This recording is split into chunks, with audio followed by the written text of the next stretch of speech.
Do you want to be used by God? Now, before you answer that question, I'm sure immediately in your head you're like, yeah, of course I want to be used by God. That sounds awesome. It sounds so cool. Or maybe some of you are like, nah, I really don't care for it. The point is, when you follow Christ, it's going to be uncool. So today we're talking about when is it cool to be uncool. Coming out of 2 Timothy chapter 2 verse 21, if you want to follow along in your Bible on page 108 in this specific devotional. Let's go ahead and just get straight into this. What it's talking about here is when you're used by God, when you think it's cool to be used by God, when you're in the midst of being used by God, set apart from this world and made right with God, a lot of the times you're cut off from doing worldly things.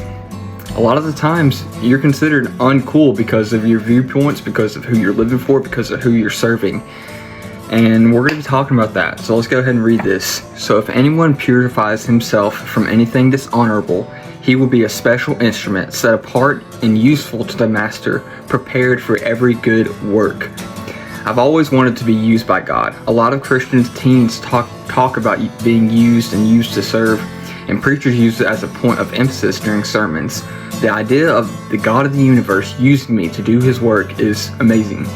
One thing, though, that many people forget to tell us is how hard it is to be set apart for his calling on our lives. In high school, I'm always surrounded with the temptations to live like this world, and no one wants to be out of the loop or made fun of. And many times I've gotten the Jesus freak name calling, and sometimes I'll be the one not invited to the big party because people know my viewpoints on drinking alcohol and things like that. The only thing I can do is pray and ask God to be with me. I know if I ask him for his comfort, he'll be there for me no matter what the situation. It's definitely a struggle to constantly stay pure in a corrupt society.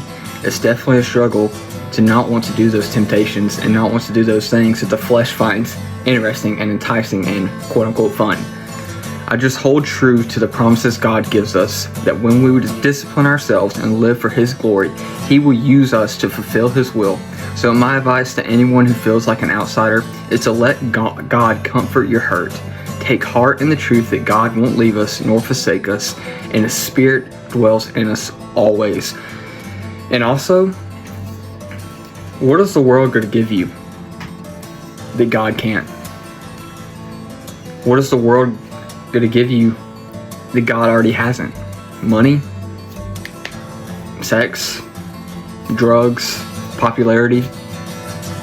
Don't worry about those things that will never last. Instead, focus on the eternal, focus on Christ, and live a life truly worth living. Thank you. Have a great day.